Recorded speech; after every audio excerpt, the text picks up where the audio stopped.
The call came at 3:17 p.m., the kind of time nothing irreversible is supposed to happen. That's why my chest tightened the moment I saw my father's name on the screen. He never called during the day, not once in my adult life.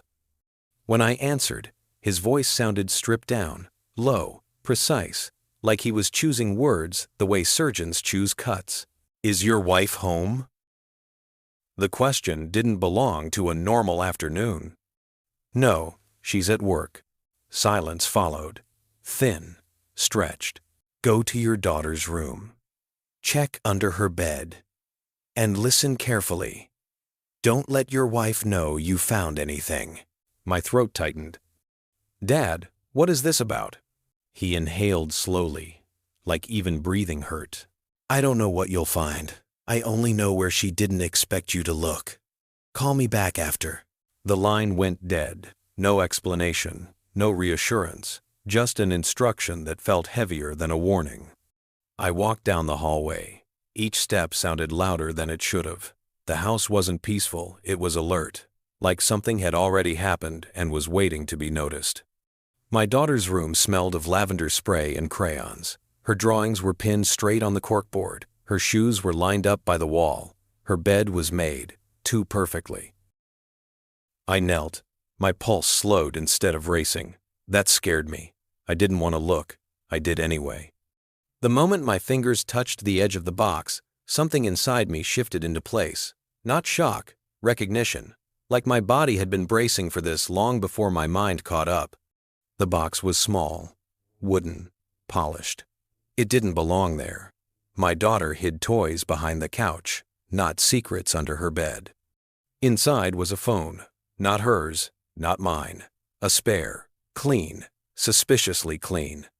Under it printed photos. My wife with a man I didn't recognize. Restaurants, parking lots, parks, a motel hallway.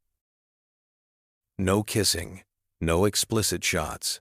They didn't need to be. The distance between them was gone in every frame. The way his hand rested at her waist said practice, not coincidence.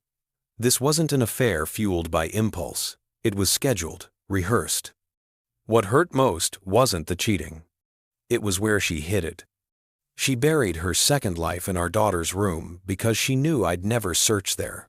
That space was protected by trust, and she used that trust as camouflage. I sat on the floor longer than I should have. Then I stood. I didn't confront her. I didn't call my father back yet. I powered the phone on. 4 digits. She always used birthdays. Not mine, not our daughter's, her mother's. The screen unlocked.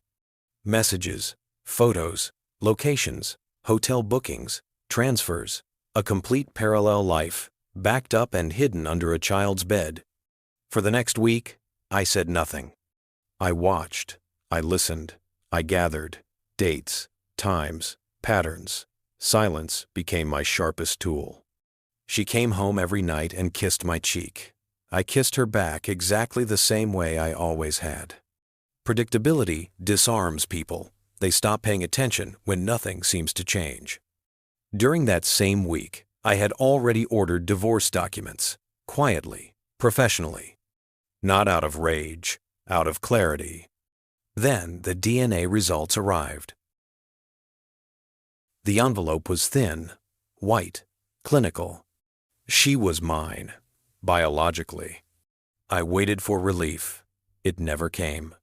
What I felt instead was certainty that I was leaving not because of blood, but because of truth. For a moment, I just sat there with the paper in my hands. Not angry, not relieved, thinking about every bedtime story I'd read, every fever I'd stayed up through, every time she called me Dad without hesitation. Leaving didn't mean abandoning her. Staying would have meant teaching her that lies are something you tolerate if they're wrapped in love. And that I couldn't pass on. That night, I sat at the dining table, one chair empty beside me. She froze the moment she saw the folder. "Is everything okay?"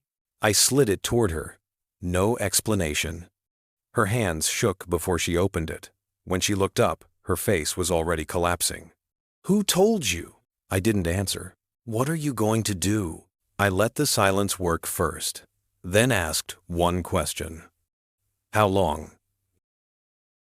She broke, confessed everything. The affair, the lies, the fear of losing the life she built on deception. I stood and placed the folder just out of her reach. "I've already sent copies to the people who need to know." Her face strained. She begged. "Too late. You don't ask for mercy after years of calculated dishonesty." I packed that night, calmly. I kissed my daughter's forehead while she slept. She was innocent. She always would be. At the door, my wife whispered, "What do I tell people?" I turned back once. "Tell them whatever helps you sleep. I'm done living your